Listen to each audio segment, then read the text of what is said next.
Hey, Happy New Year from the Heretic Chick. It's January 1st, and January 1st is the day that we all start our New Year's resolution and try to make a habit that we're going to keep for the rest of the year. And then by January 4th, usually on average, we have already quit the new habit and have backslid into our old ways. But that's not going to be the case this year, guys. We are going to read the Bible every day this year. I think we can do it. And if you miss a day, that's okay. You can just read a little extra the next day, but I don't suggest doing that. I think if you give it a chance and you start every day in God's Word and read something, even just a little bit, you're going to find you're better off. So I kind of made a promise, or it wasn't really a promise, but I said that maybe we could do this because truly this is my passion. My passion is not theology or eschatology, really. It's just the Bible as a whole, God's Word. So I want to do this with you. But then as I sat down to read my Bible today, and I was thinking about, sharing this with you, I realized that this is a terrible, terrible idea because we start in Genesis chapter 1. And you're saying, well, why is that terrible? Because already it's super controversial, and no matter what I say, over half of you are going to think I'm wrong, maybe 90% of you. No matter which side I take, it's not going to be right, and you're just going to be annoyed with me. So, okay, but it is what it is, okay? We're going to try, and you're going to have to just, be patient with me. If I don't see it the way you see it, I'll be patient with you, and we don't all have to agree. That's the great thing about a Bible study, especially this one, is that I want to hear what you think and learn from you too. So let's get that out of the way. And the other thing I realized today is that there is no possible way that I'm going to be able to make a Bible study video every day. I can't do it. And, it's like, then I have to brush my hair and brush my teeth. And I don't know. I just don't have it in me to do that every morning, but I will do it. I'm going to try to do it as much as I can. And you guys are just going to have to, on your own, be disciplined and keep trucking along. And, because otherwise I'm going to leave you in the dust. I tell you what, I like to read my Bible. So it's not going to be just one chapter a day here. We're going to shoot for 4 so that we can attempt to make it through in the year. But just set your alarm a little earlier in the morning and you can do it. And when I have time, I will try to make a video and we can, talk about what we're learning. So I hope that's okay with you. And I hope that you had great New Year's Eve. I went to bed at 7:30 last night. So if that tells you how exciting of a person I am, but I've been a little under the weather. So that was just what I needed. Anyway, so let's jump right in. Genesis chapter 1. In the beginning, God created the heavens and the earth. So, wow, there's a lot of different takes on that. We could have 10 different opinions on that one verse, the very first verse in the Bible, but I'm going to tell you what I think about that. So, I think God created everything that we see, the earth, the stars, the sun, and I don't think they evolved. So, do I believe in evolution? No. Now, you might be saying that, oh, great, she's a science denier, she's ignorant, she's whatever. Well, what did you expect from me, people? Okay, I'm the heretic chick. I don't usually go along with what the consensus says. So please don't be surprised if I don't jump on board with what the consensus of scientists say, okay? So, evolution, I'll tell you my problem with it. I mean, for one, there's that everything came from nothing, and automatically I'm out. I'm a simple person, small brain. I don't get that, how anything could come from nothing. No thing. Nothing is no thing. So everything is all the things. So all the things from no things, I mean, in my personal experience, that just doesn't happen. So there's that. I mean, evolution says they have a big bang, I think. If you believe in evolution, you probably believe in some kind of big bang that got it all rolling. But, what made the bang bang? Nobody's ever been able to explain that to me.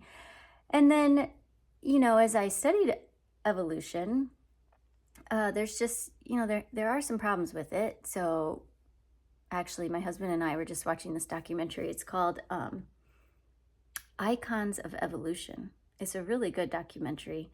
You can watch it for free on YouTube, Icons of Evolution. It's actually a book, and the book is better, and it's more in depth, but Icons of Evolution. So like certain things that when you study evolution in your science class, oh, the cat wants out and it's ringing bells. They make an appearance in every video. Yeah, so these pictures that you see in your science book when you're in school, for example, there's Haeckel's embryos. Did you guys ever see this? It's like a picture of fish embryos developing and maybe bird embryos developing and human embryos developing, and how, wow, lo and behold, they all look just alike. And this proves that we all evolved from a common ancestor, except that Haeckel faked his drawings. I don't know if you knew that, but he faked the drawings. They are completely fabricated. Well, maybe not completely fabricated, but partially fabricated. And they're very misleading. And actually, everyone knows this. I mean, scientists are aware of this and have been for years, and yet they still continue to put those drawings in the science textbooks and claim that they are evidence for evolution. I mean, I find that kind of interesting and disturbing. And then, of course, we have what some people say is the number one best observable proof of evolution is Darwin's finches, and that, if there's a drought, the finches grow longer beaks, and that shows evolution, except that they forget to tell you that after the drought is over, the beaks go right back to how they used to be. And, at the end of the day, they're still finches. So they don't change into robins. They don't change into lizards. They're still finches, and they've always been finches as long as we've been observing them. So, evolution does have some problems. There's the Cambrian explosion. That's a big problem. Cambrian explosion is the geological observation in this layer called the Cambrian layer, where basically every single body plan for every single living thing on the earth appears like suddenly all at once. So, Darwin thought if we kept digging, we would find more fossils that would show all these missing links that would fill in all, there'd be some more evidence for this. We'd find the missing links, but we never found the missing links. In fact, we just keep finding more already developed species without a link. So evolution, I think we need to at least go into it with open eyes and keep in mind it is a theory and it hasn't been proven. And, I don't like to go along with the crowd. So, but, you probably have other opinions, and that's fine. But there's something we can agree on here, okay? I think maybe maybe not, but most of us can agree that however it happened, God did it. Okay, so we don't want to argue too much and give up right when we start chapter 1, verse 1. So we're going to have to agree to disagree and put our differences aside, and maybe we can still learn something from each other. So if you see it differently, that's okay, but that's where I am. And, do I think it happened millions of years ago? I don't, because there's these pesky genealogies in the Bible. And, I guess I just got to a point where it's like Jesus, when he said all these things will happen in this generation, I just got tired of trying to make excuses for Jesus. And they put all these genealogies in there. I'm just going to accept it, but whatever. So, okay. Some interesting things in Genesis, okay?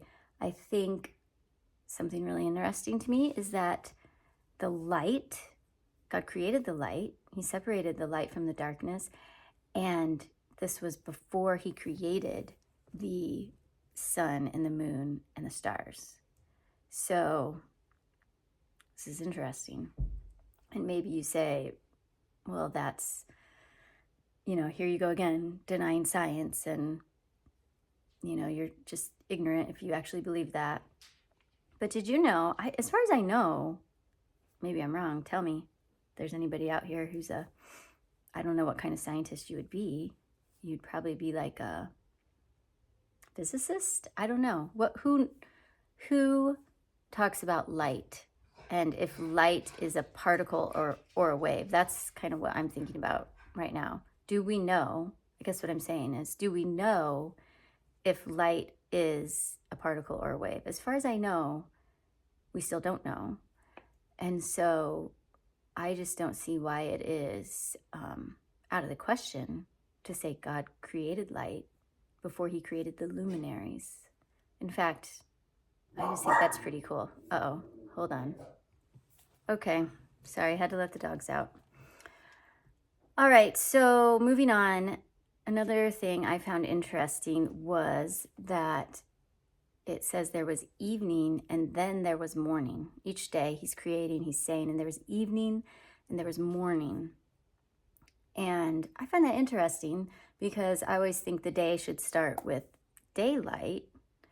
And I don't know why we start it at midnight. I mean, that's just the dumbest thing ever. Let's start it in the middle of the night. I mean, then we can just all be wrong.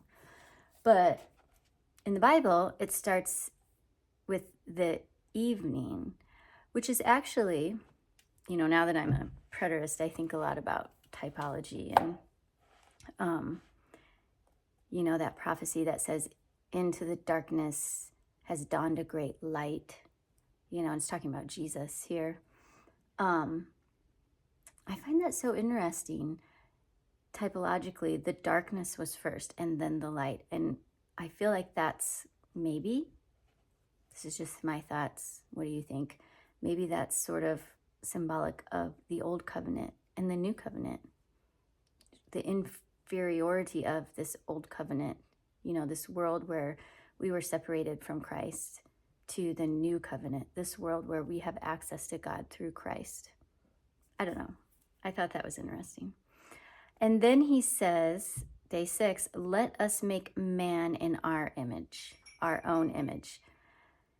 And I don't know what that means. I've thought a lot about this, so I need your help. What does it mean to be made in the image of God? I believe God is a spirit.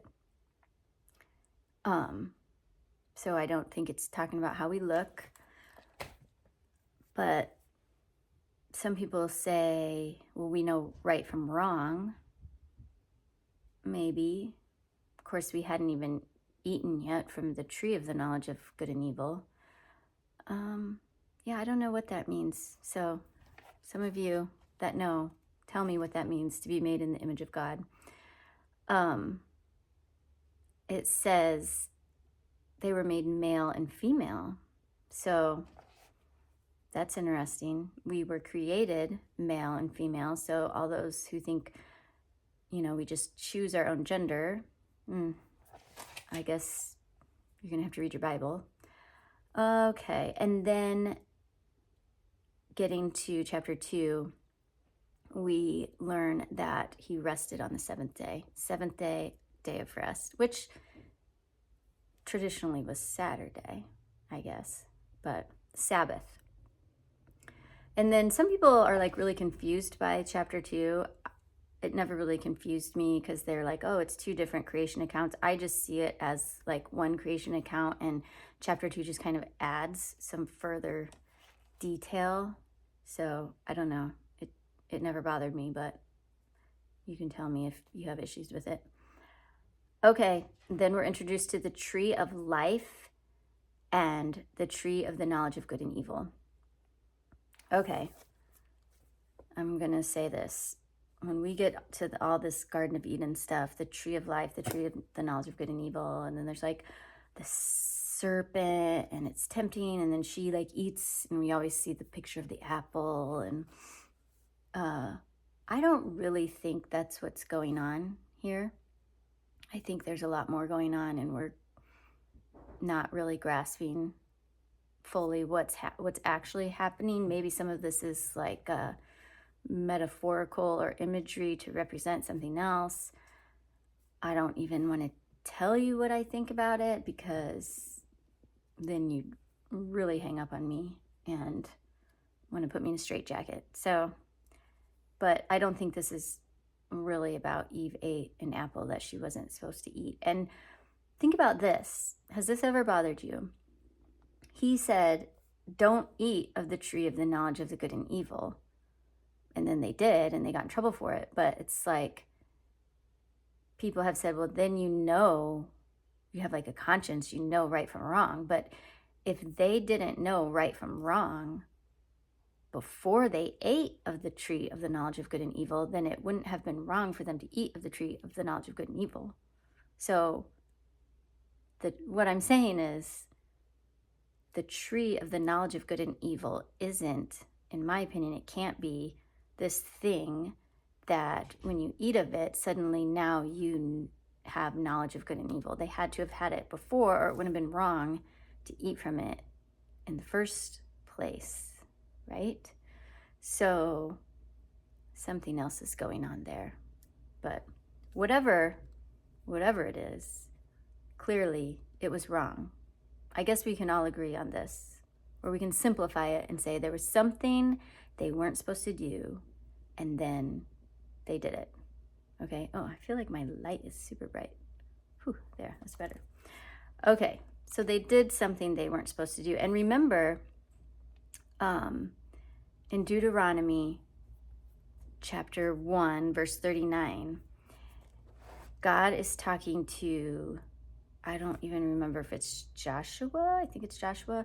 And they're getting ready to enter the promised land. And he's telling them that the people that were going to enter the promised land were this younger generation, because remember their parents, the older generation, had died off in the wilderness, and the only ones allowed to enter were the younger ones. And he called them the ones who don't have the knowledge of good and evil, right? And what he means by that is, he says, they didn't see all the signs that I did in Egypt, and yet still test me and try me and refuse to enter. Remember when the spies went and they came back, and only 2 spies said we can do it, and then all the people were terrified, and they said, no, we can't do it, we can't conquer the giants, and they didn't have faith. And God was angry with that generation, and he called them the generation that had the knowledge of good and evil. They had this knowledge because they had seen what God had done for them. And he called the ones that were like whatever age it was, I don't know if it was 18 maybe, and younger, he said they don't have the knowledge of good and evil. They hadn't seen the signs, okay? So it's interesting to me that the tree of knowledge of good and evil, and then it coming up again in Deuteronomy chapter 1. So read that and see what you think. Okay, this is a big one. They died. right? He said, don't eat of the tree, for in the day that you eat of it, you will surely die. But they didn't die that day. I remember reading this and thinking, in a way, Satan was right, wasn't he? Because he said, why don't you eat it? And Eve said, oh, he said we would die. And Satan said, you won't surely die. And then I thought, well, he was kind of right. They didn't die that day. And of course, people will say, well, death entered them and they started the process of dying. But I don't think so, because it says, in the day that you eat of it, you will surely die. I mean, to me, it's clear. I don't want to try to twist that around and make excuses for it, like Matthew 24:34 in this generation. So, how did they die that day? Oh, hold on. So, how did they die that day? Well, something interesting did happen right away. Remember, it says that they felt ashamed. Remember, before they had been naked and they didn't care. But after they had sinned, it says they felt ashamed and they covered themselves, right? They covered themselves with these fig leaves.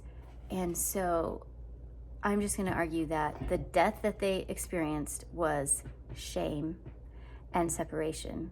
So they were ashamed before God and they were kicked out of the garden. This was a spiritual death, a spiritual separation. That is the death. And I don't think that the death is physical. Remember, I think, isn't it in Hebrews that it says it has been appointed unto man or men once to die and then the judgment. I think God's plan was for us to live and to die physically. I think that he created lions to eat meat. And when they catch and kill their prey, I don't necessarily think that is a bad thing. I think it's what God created them to do. So it's all part of, the circle of life. So anyway, that's my thoughts. Remember, when God, here's another typology thing. God comes and he says what happened, and they're like blaming each other, and he makes skin coverings for them. So they tried to cover themselves. They themselves, through the work of their hands, made these fig leaves and covered themselves, and it wasn't enough. So God came, and God, through his work, the work of his hands, had to kill something, because he made them clothing out of animal skins, and they clothed themselves with that. And yet again, this is another really cool type of what's going to happen in the future. And I would see the fig leaves as being the old covenant.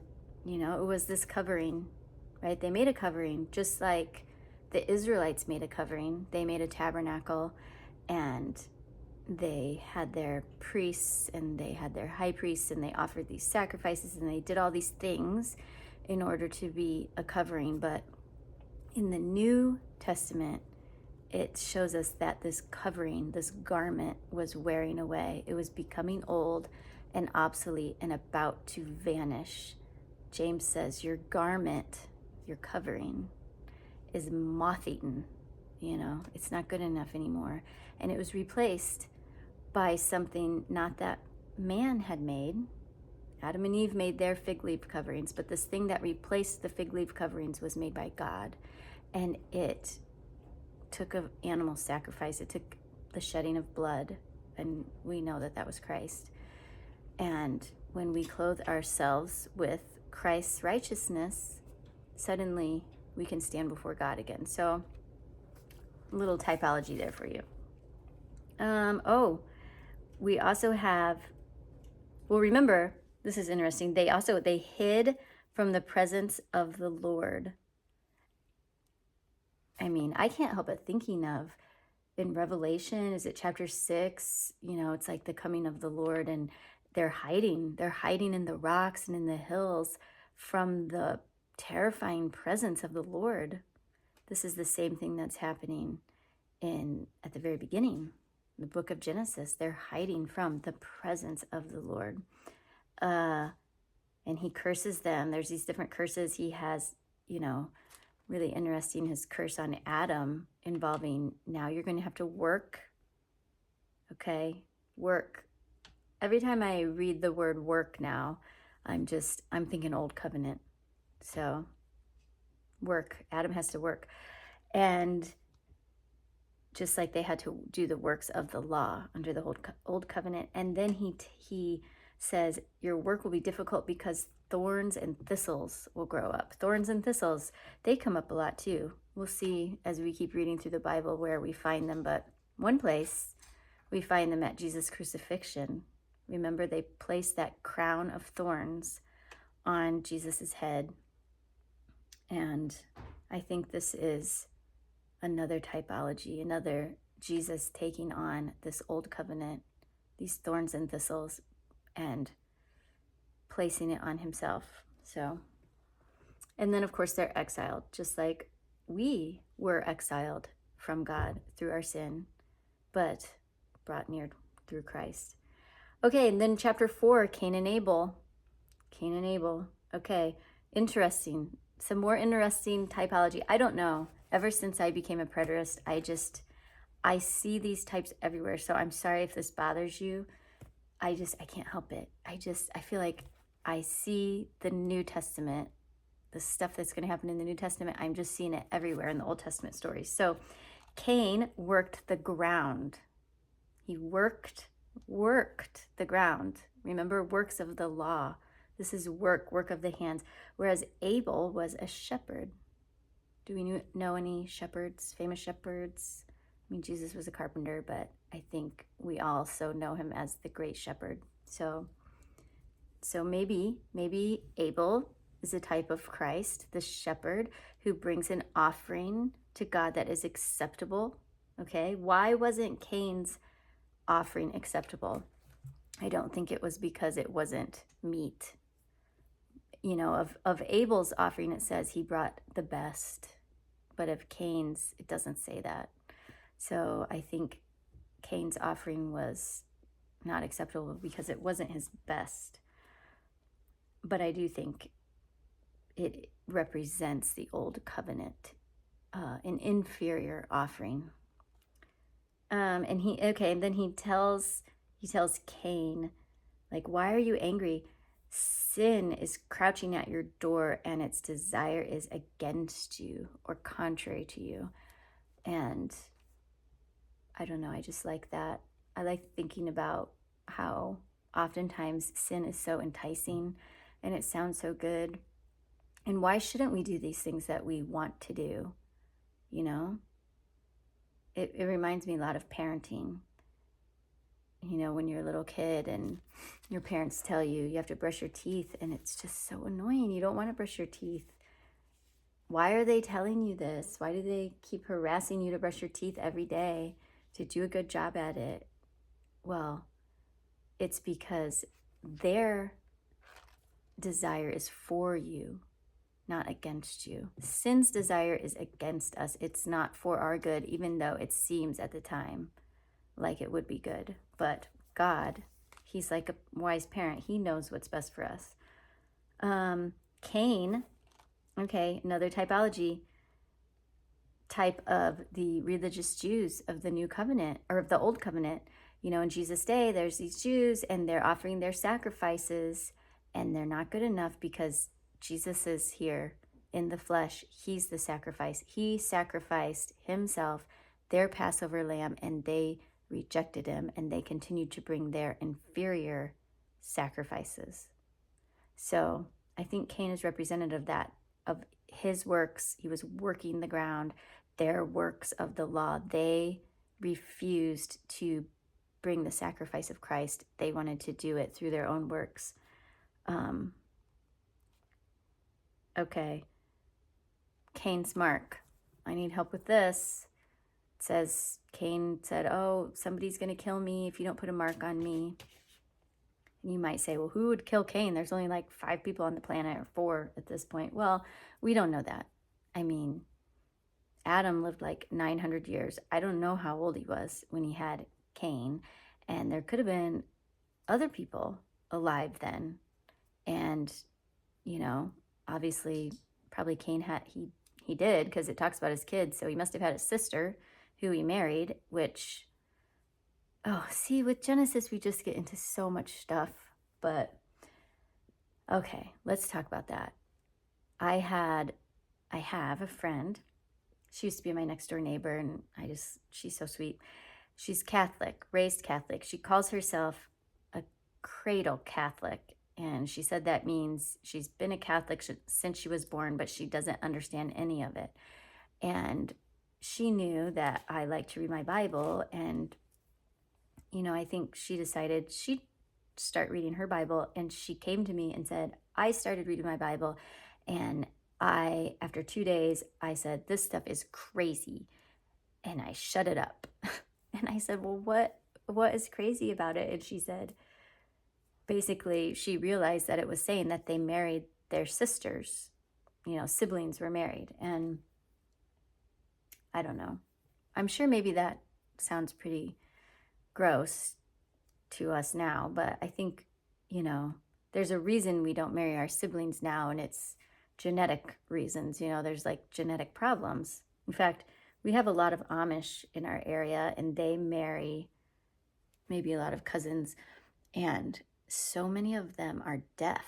I mean, deafness is a huge problem in our Amish communities because of I don't want to call it inbreeding, that sounds wrong, but marrying people too close to you. So, but back then, I think their genetics allowed for that. You know, God created them. This is how he created it to be. And really, it wasn't until the Exodus that in the law, okay, this is thousands of years later, then we have laws about not marrying your sister.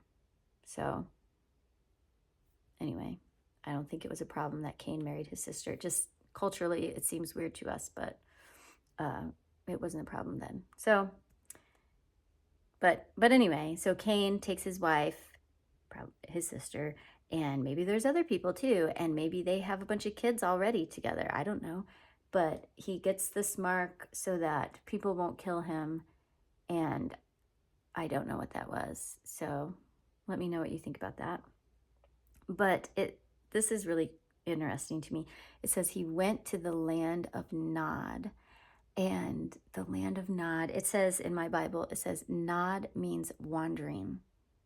So Cain went to this land called wandering. And that made me think of Jesus in he was talking to, I think the Pharisees or maybe his disciples, and he says that when a demon is cast out, it wanders around looking for rest, but it can't find it. And here I go again, typologically, they're cast out, and he's not choosing the right thing. He's not bringing the best for his sacrifice, and he gets cast out even further, and he's wandering, and he doesn't have rest. And, you know, that we know that we have our Sabbath rest through Christ, right? He's the fulfillment. He is the promised land. He is entering into this rest through Christ. So, you know, no more wandering. But anyway, also when it says Satan presented himself to God in the book of Job, and doesn't God say to Satan, like, where have you come from? And doesn't he say, like, from going to and fro and wandering over the earth? I don't know. Okay, and then we have a weird story about Cain, or Lamech. I think he has this like little weird poem in there. If Cain is avenged 7 times, Lamech is avenged 77 times. What does that mean? It's really weird. I think if you read, like, I don't know if it's the book of Enoch or the book of Jasher or something, it says that this Lamech accidentally killed Cain. So I don't know if that sheds a little more light on that, but can't say I really understand that. But interesting here. I'm going to tell you something. If you haven't hung up, which most of you already have, but you're going to get something interesting here because it's for the few of you who still remain. It says, Adam knew Eve. Adam knew his wife, and they had a child and produced Seth. Interesting, isn't it, that it uses the word knew. He knew his wife. I mean, we know what that means. He slept with his wife, and they had offspring. But I wonder if this has something to do with calling it the tree of the knowledge of good and evil. Maybe this knowledge of good and evil, could it be that it has less to do with knowing, like as in I know this or I know that, like knowing facts, and more to do with some type of uniting, right? Some type of uniting good and evil. I don't know. Just something to think about.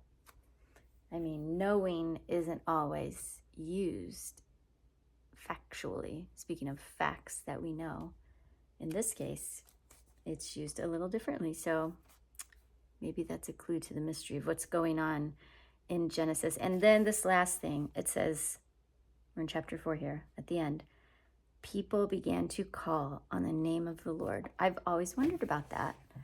Why were they not calling on the name of the Lord before? What does that mean? I can't say I know. I'm sorry. If you thought this was a Bible study where I was going to give you the answers, then I'm sorry. You're going to be disappointed. So let me know what you think. What does it mean when it says man began to call on the name of the Lord?